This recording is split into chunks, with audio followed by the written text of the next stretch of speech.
out over 80% technique grade, which I'm very hard on that. So if he takes one false step, one something, that it's a minus, right? So for him to grade in the 80s in the technique is a really kind of feather to put in his cap after week 1. So the growth he had from week 1 to week 2 in terms of how he played, the technique and the fundamentals he played with, obviously I think it showed in the way he protected, the way he ran, on some of his run fits.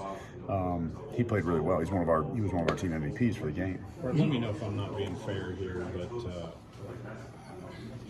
if you're seeing something different, just let me know. But the way that you guys have been running in between the tackles, you guys set a high standard for that. I don't know if you've met it through 2 weeks. Is that fair? That's probably fair. A variety of reasons. Walk me through that. So a couple of things. Yeah. Eastern did everything they could to take away our inside zone game, and so movements, pressures, those things are gonna clog the middle. And then that's when you started seeing us go to the perimeter, right? So you saw our pin pull stuff and getting balls to the perimeter, and I don't think anybody really truly respected, I think maybe the talent of our receivers early on. And so we made them capitalize on that. We made them pay for that.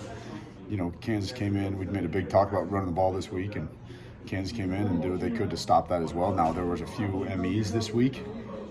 Josh Getsky didn't play, had a couple MEs on some things and stuff like that. But for the most part, we ran the ball when we needed to in that 4-minute drive. I mean, we ran the ball.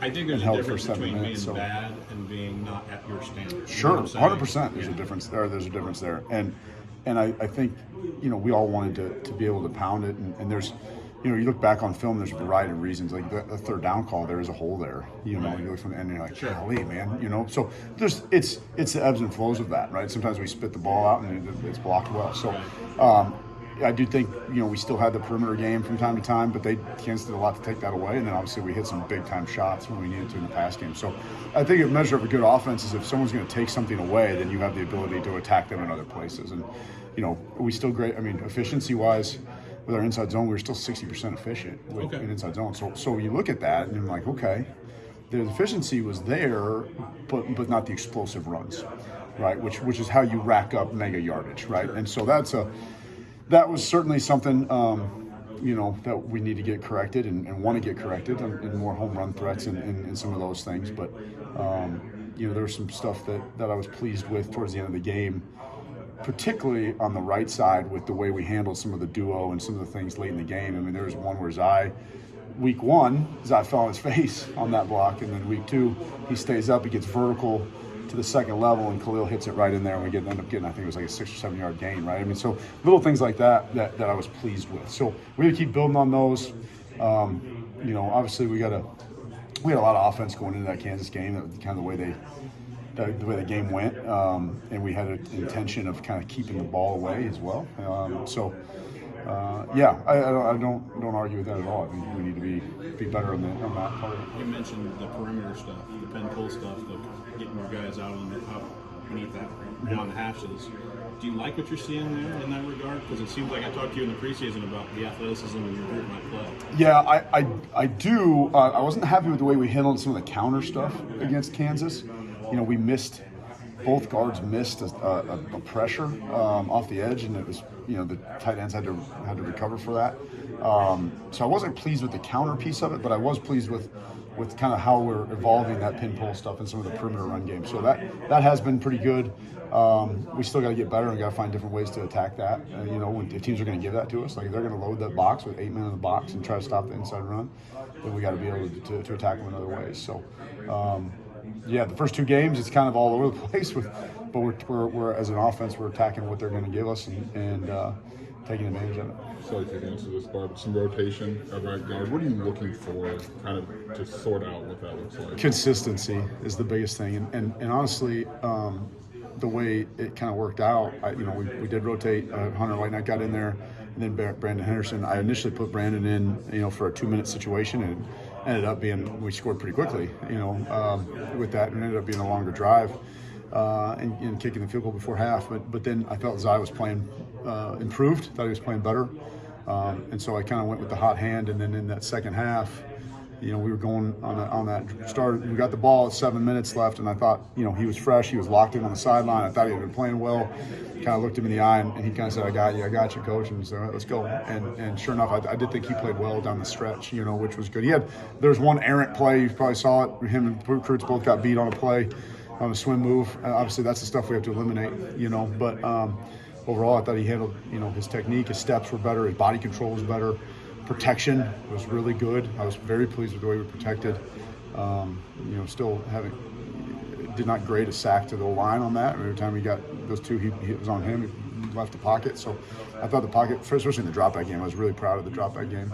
Run action stuff, we'll have some of that if it gets delayed. The way we're setting is a much more physical way. So if they transition rush, it might be a little bit quicker. But I was really pleased with the drop back stuff, and that was a big part of it. He had a good week of practice too. That's the other thing, is I want those guys to feel like they can't, especially those guys that have had maybe a lack of consistency. They can't have a day off. You can't let your game drop, because we have too much talent that's young, it's underdeveloped, right? But too much talent waiting to want to play. So that's kind of what we're looking for, is consistency. And then really in any position, right? You're getting a lot of consistent play. Out of 3 of the 5, and we need to get everybody on that same boat. When you look at, I know we're talking about some of the inside stuff when I walked up, but how much of that is what other teams are doing, which obviously they're doing to take that away, versus stuff that you really feel like you guys want to clean up? That's a good question. It's probably a little bit of both, depending on the play. If I'm being truly honest, the one play you look at, we had a double tight end set, and it looks like Kreutz loses his block. That's not on him. That's on the backside, not coming with him. So MEs like that, mental errors, missed assignments like that is the stuff that you can't have. We had one in game 1 where we just let the linebacker run through on an inside zone, right? I mean, those are the things that are the most frustrating for me. Is a mental error, a missed assignment. Those are the things that are going to lose you games in critical situations from an O-line perspective, right? We don't carry the ball, stuff like that. So those are the things that we have to get corrected, because we're playing pretty clean. We've had 1 penalty in 2 games, and so I think those are things that we had no penalties on the O-line last week, and so those are things I'm proud of. But the mental errors is what we have to get corrected, and that's so you're seeing a little bit of that. Some of that comes with movement. Some of that comes with getting in and out of different looks. Kansas did a good job. They're a well-coached team. They were top 25 or top 20 for a reason.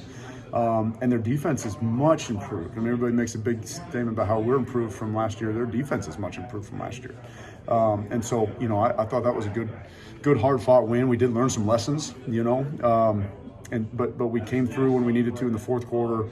That 7-minute drive is exactly what you practice for. It's exactly what the O-line wants.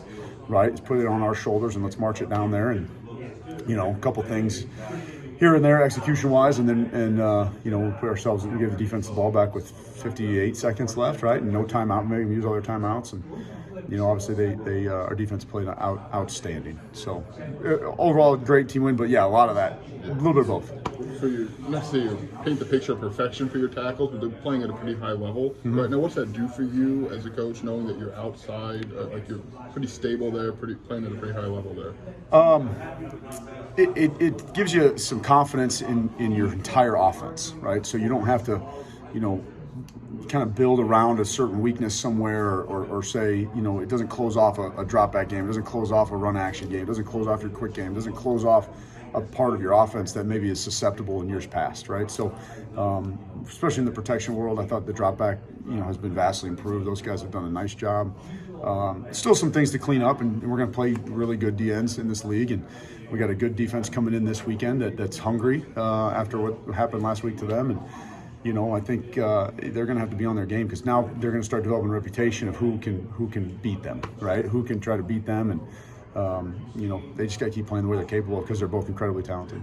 I mean, any particular having too much young time for guys to take a day off. I mean, that hasn't always been the case. How do you like maybe how that room has grown based on your time here? How you've maybe established that foundation where you do have a lot of young guys that are pushing? Yeah, I'm proud of the room, proud of the way we've recruited. I'm proud of the way guys have wanted to become a part of this offense. I mean, we have 3 transfers that chose to be here over a lot of different other places, and so I'm proud of what's happened. The guys that stuck around are getting better, and they fit what we do from a cultural standpoint and what we believe from a physicality standpoint and the skill set. So We got young guys that are itching to get in there. Brandon Hanson, Brandon Henderson, right? TJ McMillan. Those guys are all playing really at a much improved level. They're getting better. They're developing.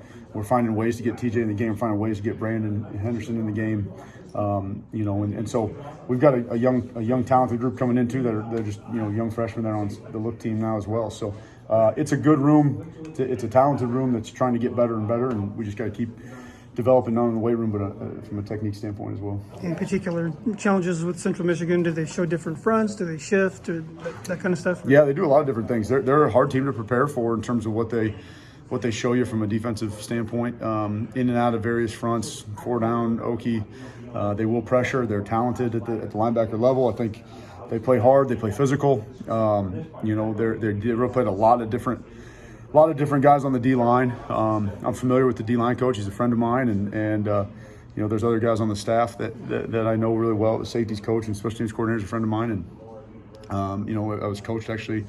Coach Jackson, the running back coach, was the running back coach when I was at New Mexico. So I'm very familiar with that staff, and I know they can coach. They're good coaches, and they've got a good team that I think, things got off the rails for them last week. You turn the ball over 5 times, you're going to have a hard time beating anybody, So they whooped up pretty good on their first opponent, Central Connecticut, and now they're going to come in ready to go for us. And so we have to prepare like we're playing. I mean, I've coached in the MAC. I know there's good football in the MAC and good players in the MAC, and those guys are hungry. And look what happened last weekend. And that's, we're gearing up for a very physical, hard-nosed game, and they're going to do everything they can to stop our offense.